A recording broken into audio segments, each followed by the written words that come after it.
Hi everybody, welcome again to Bones That Cooks the World.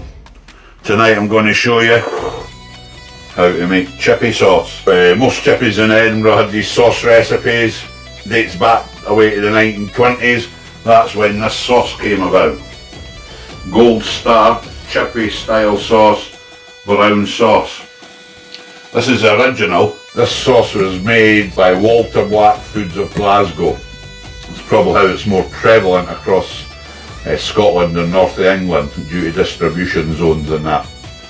But a lot of chip establishments, if you're putting this on your chips, it's thick, right? A lot of chippies found it easier if you mix the sauce up with some vinegar or water, made it slightly thinner. I prefer the vinegar version. So you've got sauce with vinegar. I was about 16 and I was becoming a chef. I asked the local chippy man Luca how he made his chippy sauce. So he says, come on through the back son, I'll show you. And the basic recipe is a quantity of sauce, a bottle. So it's 2/3 sauce mixed with 1/3 vinegar. I'm going to show you how to quickly make it, how I make it, and we'll see how it goes. A lot of brown sauces in the early days, you've got HP sauce, daddy's sauce and that. A lot of these recipes tend to be made up of fruits, spices, molasses, vinegars and that, and stewed in barrels, or there'll be plastic containers nowadays, left to mature and then strained. It's got all the depth and flavour and umami as well. A bit like soya sauces and stuff like that. You had it in the West in Glasgow and that, but Glasgow was a little bit more just salt and vinegar. But this is a Scottish twist. We're going to dilute it with vinegar. It does coat the chips more evenly and runs over the chips. So let's go, let's make it, yeah? I'll take my lid off, I've got a bowl here. I'll roughly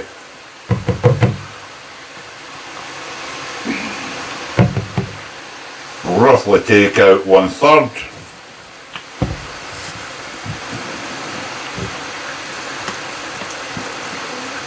Now what you can do is you can work out your own ratio recipe. You might like it with a quarter vinegar, 3/4 sauce, 1/4 vinegar. Some people do it with distilled, this gives it a different sauce. What I do is mix it in here. You can take it out, mix it in a jug in that if you want. Give it a good shuffle, a good shake. Reminds me of a song. Growls, kitchens and rows, pots and pans shaking up. And that's probably perfect. Just let me see. Yep, it's a wee bit more runnier. Oh, perfect. So that's the chippy sauce made. What you can do is you can add some vinegar to that, put it in a smaller bottle or use it the first night. Basically you can put that in the fridge, probably store outside, and the kids will love it. Chippy sauce. My chips are refrying, they'll go golden brown.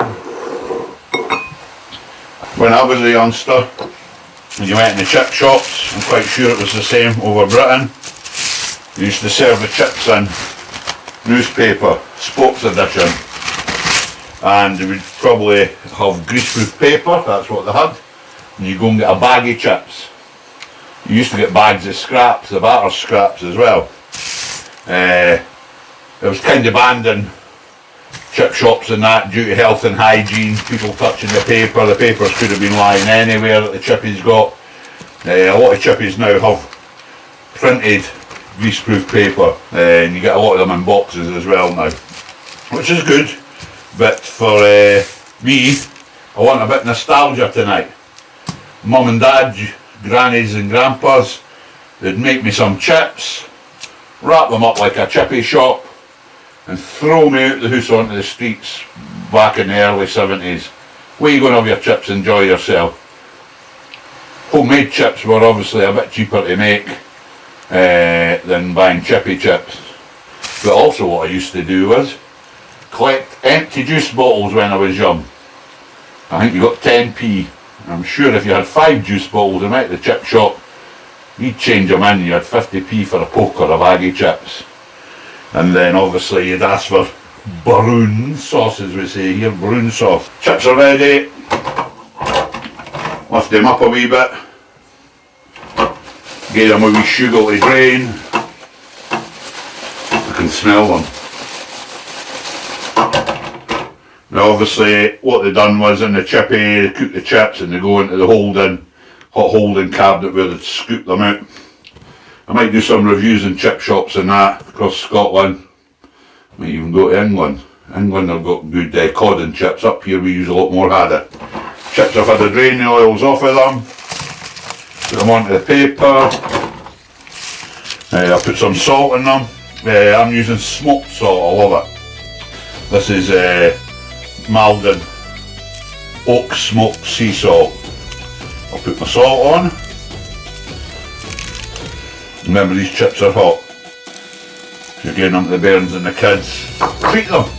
Say, what's that, Mum and Dad? Ah, bag of chips, old school. Get some of the chippy sauce on. See, it runs out a wee bit easier. Probably saved them a couple of quid in the old days. Now, I don't know if I can do this, but I'll try. I'm sure they went up the way, over. I used to watch mesmerised how they done this. I'll do it that way and that way. They used to do triangle folds when I ran. Yeah, no bad for an amateur.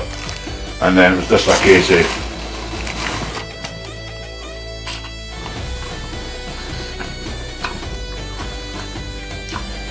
on a cold Scottish night, a bag of chips.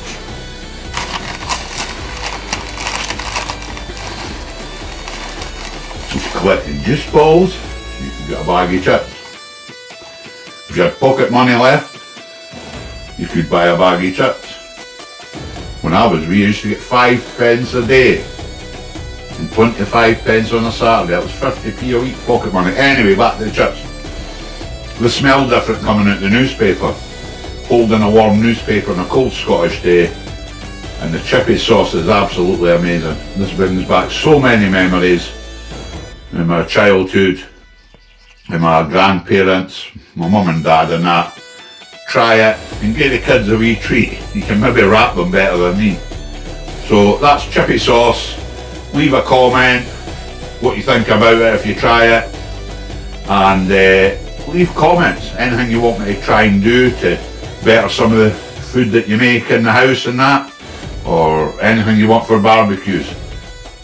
Drop a comment, look at the comments, I try to answer all of them, and I take notes to see what some of you, my subscribers, want. So if you like my channel, tell your pals, your friends, get them to subscribe and help me. I'm hoping to retire and just become a YouTube food creator. Thanks very much for watching Bones of Cooks of the World. Catch you on the next one.